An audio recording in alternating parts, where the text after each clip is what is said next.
नमस्कार, मेरा नाम है डॉक्टर पुरु धवन और आज इस वीडियो में हम बात करने वाले हैं स्वेलिंग के बारे में कि जब पैरालिसिस पेशेंट में स्वेलिंग आती है एक बॉडी में कहीं पर भी, हमें उसे किस तरह से इवैल्यूएट करना चाहिए, उसका क्या मतलब होता है और उसका क्या ट्रीटमेंट होता है।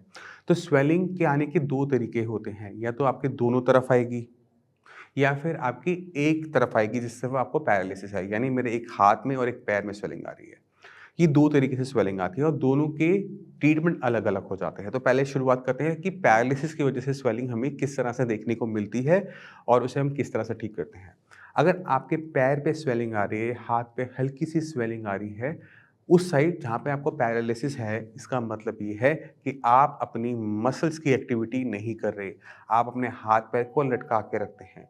जब एक पैरालिसिस का पेशेंट अपने हाथ-पैर को लटका के रखता है और एक्सरसाइज नहीं कर रहा होता, तो वो बहुत क्लियर एक इंडिकेशन होती है स्वेलिंग आना। क्यों होता है उसे समझने की कोशिश करते हैं।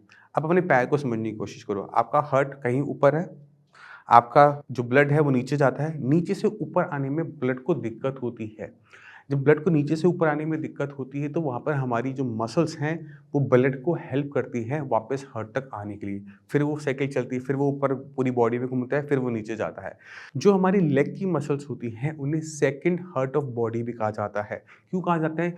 जब वो मूव करती हैं तो हमारी मसल्स खुल रही हैं, फैल रही हैं, सिकुड़ रही हैं और जो अंदर हमारी वेन्स होती हैं वो उसे प्रेस करती रहती हैं, जिससे क्या होता है ब्लड ऊपर की तरफ पुश पुश होता रहता है।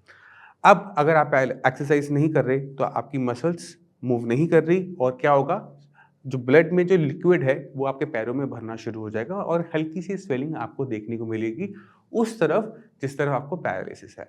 अब आपको इसका आंसर मिल गया होगा कि इसका ट्रीटमेंट क्या है, वो है एक्सरसाइज। अगर आप अपनी मसल्स की मूवमेंट करते रहेंगे, मूवमेंट करने से क्या होगा कि मसल्स में वो कंट्रैक्शन एक्सपेंशन होता रहेगा, वेन्स में जो ब्लड है वो भी कॉन्ट्रैक्ट हो पाएगा, ऊपर की तरफ ब्लड आ पाएगा और जो स्वेलिंग है वो ऑटोमेटिक तरीके से चली जाएगी, क्योंकि ब्लड फ्लो पहले से बेटर हो गया है। तो अपने पैर के ब्लड फ्लो को हमें सुधारने के लिए एक्सरसाइज करना ही इकलौता एक रास्ता रह जाता है। तो अगर आप सोच रहे हैं कि ठंड है, एक्सरसाइज नहीं करनी या आलस मार रहे हैं, एक्सरसाइज नहीं करी, तो स्वेलिंग आपको देखने को मिल सकती है। आपने ध्यान क्या रखना है, जो गलत कर रहे हो उसे बस सही करना है। इसी तरह से अगर आपके हाथ में स्वेलिंग आ रही है, आप अपनी कुर्सी पे बैठते हो और अपने हाथ को इस तरह से लटका के रखते हैं और एक्सरसाइज नहीं कर रहे क्योंकि आपको पेन हो रहा है, तो आपको अपने हाथ के अंदर स्वेलिंग देखने को मिल सकती है और खासकर अपने हाथ के पिछले हिस्से में, क्योंकि यहाँ पे स्किन बहुत सॉफ्ट होती है, उँगलियाँ मोटी-मोटी महसूस हो सकती हैं।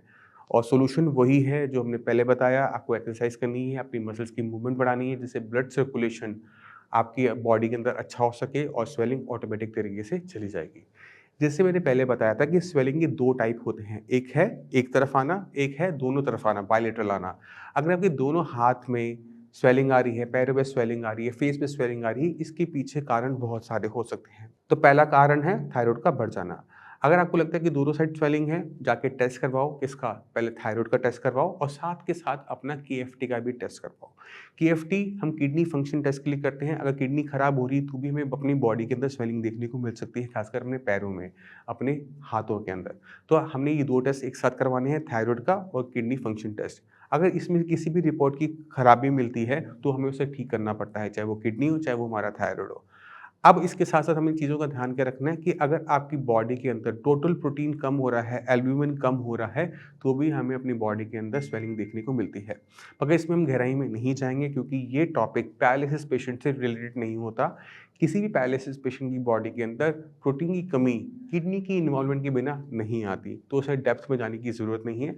आपने ध्यान क्या रखना है कि स्वेलिंग आ रही है, वो इसलिए आ रही है क्योंकि मसल्स की एक्टिविटी या तो नहीं है या फिर इतनी कम है कि ब्लड सर्कुलेशन प्रॉपर रन नहीं हो पा रहा आपकी एक्सट्रिमिटीज़ में, यानी आपके हाथ-पैर के अंदर। और इसे ठीक करने का तरीका मैं आपको बता चुका हूँ। तो मैं उम्मीद करता हूँ इस वीडियो से आप समझ गए कि पैरालिसिस पेशेंट में स्वेलिंग क्यों देखने को मिलती है, किस वजह से देखने को मिलती है और उसका ट्रीटमेंट क्या है। और अगर आप मेरे पास स्वेलिंग लेकर आओगे तो मैं झट से बता दूँगा कि आप एक्सरसाइज़ नहीं कर रहे हैं, ये भी मुझे पता है, ठीक है? तो आप अपनी एक्सरसाइज़ को कीजिए, कोई भी डाउट है, कुछ भी पूछना चाहते हैं, डॉक्टर्स अवेलेबल हैं, मैं भी अवेलेबल हूँ, आइए बात कीजिए और अपनी ये प्रॉब्लम है पैरालिसिस की, उसे ख़त्म कीजिए। क्योंकि जितना आप अपनी बॉडी को ध्यान देंगे, जितनी आप एक्सरसाइज करेंगे, जितना आप सही तरीके से अपने ब्रेन पे वर्क करेंगे, उतनी ही जल्दी आप रिकवर कर पाएँगे। अब इसी के साथ आप सभी से मैं चलने की आज्ञा चाहूँगा। मिलते हैं अगली वीडियो में। अगर आपके पास कोई भी डाउट है, कुछ भी पूछना चाहते हो, तो आप हमें कमेंट सेक्शन में कमेंट करके बता सकते हो कि आपको नेक्स्ट वीडियो मेरे से किस टॉपिक पे चाहिए। इसी के साथ नमस्कार।